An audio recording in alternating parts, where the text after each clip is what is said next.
핵심이라는 말은 만물의 중심이 되는 가장 요긴한 부분을 말합니다. 무엇이든지 핵심이 분명해야만 합니다. 핵심을 찾지 못하면 겉돌기만 하고 헛수고만 하게 되는 불필요한 시간과 정력을 낭비하게 됩니다. 특별히 우리의 믿음생활, 신앙생활에도 핵심이 분명해야만 합니다. 구약의 핵심 메시지는 한마디로 정리해보면 나를 찾으라, 하나님의 호소가 구약의 핵심입니다. 그러나 신약의 핵심 메시지는 나를 찾아오신 예수님이 핵심 메시지입니다. 나를 찾으라고 하셨던 하나님이 이제는 하나님을 떠난 인생들을 직접 찾아오셔서 육신을 입고 이 땅에 오셔서 구원의 길을 열시고 하나님의 찾는 길을 열어주신 겁니다. 그래서 믿음을 부어주시고 영생을 주십니다. 은혜 위에 은혜임을 믿습니다. 오늘 본문의 말씀은 시몬 베드로를 찾아오신 예수님에 대한 이야기, 베드로가 부름받은 이야기입니다. 먼저 첫 번째 믿음의 핵심은 만남입니다. 갈릴리 호수의 다른 이름이 게네사렛입니다. 호수 서편에 있는 기린 빈평의 이름이 게네사렛이었고 풍요의 정원이라는 뜻을 가지고 있습니다. 누가는 오늘 본문에서 풍요를 상징하는 이름 게네사렛을 사용한 것을 봅니다. 풍요를 상징하는 게네사렛 호숫가에 헛수고로 인해서 지친 몸을 이끌고 그물을 씻고 있는 어부들의 모습이 본문에 있습니다. 이 본문의 상황이 바로 우리 인생의 모습입니다. 풍요한 것처럼 보이는데 아무것도 얻지 못한 인생, 그리고 이 인생 가운데 누가 예수님이 찾아오신 것이 오늘 말씀의 내용입니다. 게네사렛 호숫가에 많은 무리가 있었습니다. 시몬도 그 중에 하나였습니다. 그런데 시몬 예수님의 만남에는 다른 무리들과의 만남과는 다른 점이 하나 있습니다. 1절에 무리가 몰려와서 하나님의 말씀을 들을세라고 많은 무리의 모습이 설명되어져 있습니다. 무리들이 예수님을 찾아온 겁니다. 반대로 지친 몸으로 그물을 씻고 있는 이 베드로에게 무리와 함께 예수님이 찾아오신 겁니다. 3절에 예수께서 한 배에 오르시니 그 배는 시몬의 배라고 예수님이 베드로를 찾아오신 것을 기록하고 있습니다. 우리도 오늘 많은 무리들처럼 모여왔습니다. 몰려든 무리들과 같이 우리가 은혜를 사모하고 주님을 찾는 것은 은혜고 복된 일입니다. 그러나 더 중요한 것은 우리의 삶에 주님이 찾아오시는 것. 모여와서 내가 주님을 찾고 끝나는 사람이 되면 안 됩니다. 내 인생의 배 위에 주님이 찾아오실 때 우리가 주님을 영접해야만 합니다. 예수님은 오늘도 말씀으로 우리를 찾아오십니다. 몰려온 무리들의 하나로 끝나지 말고 내 삶의 뱃전에 찾아오신 예수님을 영접하여 만나는 한 사람의 시몬이 됩시다. 믿음의 핵심은 뭡니까? 우리가 찾아가는 신심, 종교심이 아니라 우리를 찾아오신 예수님을 만나는 것이 믿음의 핵심입니다. 그러니까 믿음의 주인이 예수님이기 때문입니다. 히브리서 12장 2절에 믿음의 주요 온전케 하신 예수를 바라보자. 그는 그 앞에 있는 기쁨을 위하여 십자가를 참아서 부끄러움을 개의치 아니하시더니 하늘 보좌 우편에 앉으셨느니라. 여러분, 믿음은 지극히 거룩한 믿음이어야만 합니다. 오늘 믿음의 핵심인 찾아오신 주님을 만남을 놓치지 않게 되길 간절히 바랍니다. 두 번째, 믿음의 핵심은 들음입니다. 시몬의 상황이 어떤 상황입니까? 5절에 보니까 밤이 맞도록 수고하였을 때 잡은 것이 없다. 낙심하고 지치고 쉬고 싶은데 주님의 말씀을 들으면서부터 베드로는 말씀에 빠져듭니다. 말씀을 경청합니다. 나중에 말씀에 잡힙니다. 오늘 말씀에 사로잡힌 것을 알 수 있는 표현이 5절에 나와 있습니다. 따라합니다. 말씀에 의지하여 내가 그물을 내리리이다. 시몬은 순수하게 주님이 주시는 말씀에 귀를 기울이다가 말씀에 사로잡히게 됩니다. 주님 앞에 나온 여러분이 내 생각을 지워버리고 오늘 시몬과 같이 주께서 주시는 말씀을 귀를 기울이고 그 말씀에 사로잡히게 되기를 바랍니다. 믿음의 핵심은 뭡니까? 로마서 10장 17절에 믿음은 들으면서 나며 들으면 그리스도의 말씀으로 말미암았느니라 말씀하신 것을 기억하십시다.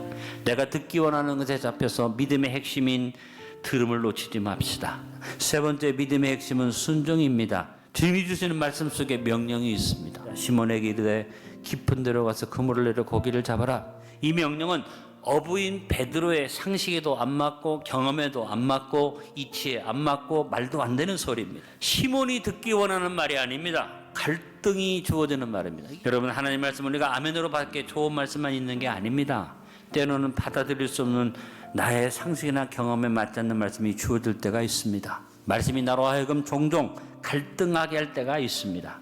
여러분, 성도된 우리는 어떤 말씀 앞에서도 아멘 청동하는 성도들이 되어야만 합니다. 고린도서 1장 20절에 하나님의 약속은 얼마든지 그리스도 안에서 예가 되니 그런데 그로 말미암아 우리가 아멘하여 하나님께 영광을 돌리게 되느니라. 시몬은 한 가지만 생각했습니다. 말씀에 의지하여 내가 그물을 내리리이다. 여러분, 순종의 조건은 하나입니다. 말씀에 의지하기 때문에 따라가는 것입니다. 믿음의 핵심이 뭡니까? 내가 원하는 것을 얻는 복이 아니라 하나님이 원하시는 것을 따라가는 순종입니다. 마지막, 믿음의 핵심은 헌신입니다. 말씀에 순종한 시몬에게 놀라운 기적이 일어납니다. 밤이 맞도록 그물을 내리고 한 마리도 못 낚았는데 단 한 번의 그물질을 통해서 그물이 찢어지게 고기가 잡히고 베드로의 배를 채울 수 없어서 동료들의 배를 부름으로 채웠는데 어느 정도냐? 잠기게 되었더라. 이 기적 앞에서 베드로의 태도가 더 기적적인 모습입니다. 8절에 시몬 베드로는 의외의 반응을 합니다. 시몬 베드로가 이를 보고 예수의 무릎 앞에 엎드려 이르되 주여 나를 떠나소서 나는 죄인이로소이다. 시몬이 예수님께 매달리고 예수님한테 사정을 해야지 마땅한 일 아니겠어요? 여러분, 시몬 베드로는 그물을 내려 물고기를 잡은 게 아닙니다. 진정한 자신을 발견하고 잡아올리게 되었던 것입니다. 나는 죄인이로소이다. 우리도 예수님을 만나서 나를 발견해야지 됩니다. 죄인이라는 사실, 주님의 은혜와 사랑을 감당하기에는 너무나 부족한 존재라는 사실을 내가 깨달아야죠. 내가 원하는 것, 내가 바라는 것만을 체험받으려고 하면 우상 앞에 가는 것과 다를 것이 없습니다. 믿음은 주님 앞에 굴복하는 것입니다. 그 큰 은혜와 사랑을 감당할 수 없음을 깨닫는 것입니다. 예수님을 만나는 축복은 죄인인 우리가 감당할 수 없는 크고 놀라운 축복입니다. 우리는 그 축복 앞에 항상 두렵고 떨림으로 우리의 구원을 이뤄가야만 합니다. 빌립보서 2장 12절에 말합니다. 그러므로 나의 사랑하는 자들아 너희가 나 있을 때뿐 아니라 더욱 지금 나 없을 때도 항상 복종하여 두렵고 떨림으로 너희 구원을 이루라. 주님 앞에 굴복한 베드로에게 주님이 기가 막힌 말씀을 하십니다. 너는 오늘부터는 물고기 잡는 사람이 아니라 사람을 취하리라. 시몬의 인생은 변화됐습니다. 무언가 얻기만을 구하던 삶이었는데 놀랍게도 모든 것을 버려두고 예수님을 쫓을 수 있었던 헌신의 삶입니다. 가장 귀한 복이 뭡니까? 주님을 만나기 때문에 진정한 자신을 발견해서 얻는 것입니다. 진정한 자신을 발견한 시몬은 모든 것을 버려두고 주님을 쫓는 헌신의 삶을 결단했습니다. 복음의 핵심은 쟁취, 성취가 아니라 굴복과 포기와 헌신입니다. 받는 것이 아니라 드리는 것입니다. 복음의 핵심을 오해하지 말고 나를 드리는 성도로 주 앞에 설 수 있기를 축원합니다. 오늘 말씀의 결론을 맺습니다. 2025년 한 해를 믿음의 핵심인 우리 주님과의 만남을 최우선순위로 삼고 주님과의 만남을 사모하는 일심으로 살아갑시다. 믿음의 핵심인 들음을 놓치지 말고 삶의 순간순간마다 하나님이 여러분에게 주시는 말씀을 듣고 말씀과 하나를 이루는 동심을 품고 삽시다. 믿음의 핵심인 순종을 놓치지 말고 변함없이 마음을 하나로 합심하여 어디에 가든지 어디 있든지 순종을 실천하며 삽시다. 믿음의 핵심인 헌신을 놓치지 말고 변함없는 전심으로 모든 걸 버려두고 주님을 따르는 복된 삶을 삽시다. 나를 찾아오신 예수님을 만나고 말씀 듣고 죄인인 자신을 발견하고 순종하고 헌신하며 사람을 낚아서 주님께로 데려가는 증인들이 되어서 일심, 동심, 합심, 전심으로 믿음의 핵심을 놓치지 않는 확실한 하나님의 자녀로 서게 되시길 간절히 축원드립니다.